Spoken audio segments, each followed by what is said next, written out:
अनोखी कहानी। रहस्यमयी कोठी का राज। गांव के बाहरी इलाके में एक पुरानी उजड़ी हुई कोठी थी। लोग कहते थे कि वहां अजीब घटनाएं होती हैं। रात के समय वहां से अजीब अजीब आवाजें आती थीं। कभी कभी रोशनी चमकती थी और कभी किसी के चीखने की आवाज सुनाई देती थी। गांव के बुजुर्गों का मानना था कि वह कोठी भूतिया है और इसलिए कोई भी उसकी तरफ जाने की हिम्मत नहीं करता था। गांव के युवा जिज्ञासु रवि, सुमित और आर्या, ये तीनों दोस्त हमेशा कुछ नया करने और रहस्यों को सुलझाने में दिलचस्पी रखते थे। जब उन्होंने गांव वालों से इस कोठी के बारे में सुना, तो उनकी जिज्ञासा बढ़ गई। वे जानना चाहते थे कि आखिर इस कोठी में ऐसा क्या था जो लोगों को डराता था। रवि ने कहा, मुझे नहीं लगता कि भूत प्रेत जैसी कोई चीज होती है। हमें खुद जाकर देखना चाहिए कि इस कोठी में क्या राज छिपा है। सुमित थोड़ा डरपोक था, लेकिन दोस्ती निभाने के लिए वह भी राजी हो गया। आर्या बहुत समझदार थी। उसने सोचा कि अगर वे कुछ सावधानी से जाएं, तो शायद इस रहस्य का पर्दाफाश कर सकते हैं। कोठी में पहली रात रात के 10 बजे तीनों दोस्त टॉर्च और कुछ जरूरी सामान लेकर कोठी की ओर चल पड़े। वहां पहुंचते ही उन्होंने देखा कि कोठी बहुत ही पुरानी और टूटी फूटी हालत में थी। दरवाजे पर जंग लगी हुई थी, खिड़कियां टूटी हुई थीं और अंदर गहरा अंधेरा था। जैसे ही वे अंदर गए, एक ठंडी हवा का झोंका आया और दरवाजा अपने आप बंद हो गया। सुमित घबरा गया और बोला, शायद हमें यहाँ से लौट जाना चाहिए। रवि ने उसे शांत रहने को कहा।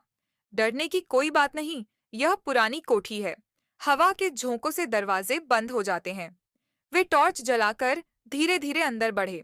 दीवारों पर धूल जमी थी, मकड़ियों के जाले लटके हुए थे और जगह जगह टूटी फूटी चीजें पड़ी थीं। अचानक उन्हें ऊपर किसी के चलने की आवाज सुनाई दी। रहस्यमयी छाया, क्या तुमने वो सुना? आर्या ने फुसफुसाते हुए कहा। हाँ, कोई ऊपर है, रवि ने धीरे से जवाब दिया। सुमित कांपने लगा। चलो यहाँ से भाग चलते हैं। लेकिन रवि और आर्या ने तय किया कि वे ऊपर जाकर देखेंगे। जैसे ही वे सीढ़ियों की ओर बढ़े, एक काली छाया तेजी से गुजरी। अब तीनों के रोंगटे खड़े हो गए। कौन है वहां? रवि ने जोर से पूछा, लेकिन कोई जवाब नहीं आया। उन्होंने हिम्मत करके ऊपर जाने का फैसला किया। जब वे सीढ़ियां चढ़कर ऊपर पहुंचे, तो उन्होंने देखा कि एक पुराना कमरा बंद था। रवि ने धीरे से दरवाजा खोला और जैसे ही उसने अंदर झांका, एक झटका लगा। अंदर एक आदमी बैठा हुआ था। रहस्य का खुलासा, वह आदमी डरकर खड़ा हो गया और भागने की कोशिश करने लगा, लेकिन रवि और सुमित ने उसे पकड़ लिया। आर्या ने टॉर्च की रोशनी उस पर डाली और चौंक गई। ये तो गांव के रामलाल चाचा हैं, आर्या ने कहा। रामलाल चाचा को देखकर तीनों दोस्त हैरान रह गए। वे गांव के एक गरीब आदमी थे जो कई साल पहले लापता हो गए थे। गांव में अफवाह थी कि वे मर चुके हैं। रवि ने पूछा, चाचा, आप यहाँ क्या कर रहे हैं? रामलाल चाचा ने आह भरते हुए कहा, बच्चों, यह एक लंबी कहानी है, लेकिन तुमने हिम्मत दिखाई, इसलिए मैं तुम्हें सच्चाई बताऊंगा। उन्होंने बताया कि कई साल पहले इस कोठी में एक अमीर आदमी ठाकुर रणवीर सिंह रहते थे। उन्होंने बहुत सारा धन इकट्ठा किया था, लेकिन किसी को इसकी भनक नहीं थी। ठाकुर के मरने के बाद उनका खजाना इस कोठी में ही कहीं छिपा रह गया। गांव के कुछ लालची लोगों ने इस खजाने को ढूंढने की कोशिश की, लेकिन असफल रहे। रामलाल चाचा को यह बात किसी पुराने दस्तावेज में पता चली और वे इस खजाने को खोजने के लिए यहाँ रहने लगे। उन्होंने गांव वालों को डराने के लिए खुद अजीब आवाजें निकालनी शुरू कर दीं, ताकि कोई भी इस कोठी में आने की हिम्मत न करे। खजाने की खोज, तीनों दोस्त अब बहुत रोमांचित हो गए थे। वे जानना चाहते थे कि क्या सच में खजाना यहाँ कहीं छिपा हुआ है। रामलाल चाचा ने कहा कि वे अभी तक खजाने को ढूंढ नहीं पाए थे, लेकिन उन्हें यकीन था कि यह यहीं कहीं है। रवि, सुमित और आर्या ने मिलकर कोठी में खजाने की खोज शुरू की। उन्होंने हर कोना छाना, लेकिन कुछ भी नहीं मिला। फिर अचानक आर्या की नजर एक दीवार पर गई। वहां कुछ अजीब सा निशान बना हुआ था।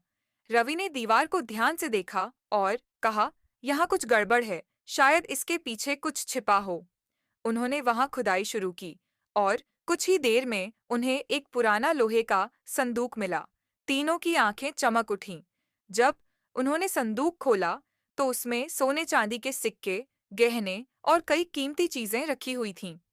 गांव की भलाई के लिए खजाना रामलाल चाचा की आंखों में आंसू आ गए। उन्होंने कहा, मैं इस खजाने को अपने लिए नहीं रखना चाहता, यह गांव के लोगों का है। तीनों दोस्तों ने सोचा कि अगर यह खजाना गांव के विकास में लगाया जाए तो यह सबसे अच्छा होगा। उन्होंने गांव के मुखिया को बुलाकर सब कुछ बताया। जब यह बात गांव में फैली तो लोग पहले हैरान हुए, फिर बहुत खुश हो गए। गांव के बुजुर्गों ने फैसला किया कि इस धन का उपयोग स्कूल, अस्पताल और सड़कों को सुधारने के लिए किया जाएगा। इस तरह गांव की भलाई के लिए इस रहस्य का खुलासा हुआ और सभी की जिंदगी बेहतर हो गई।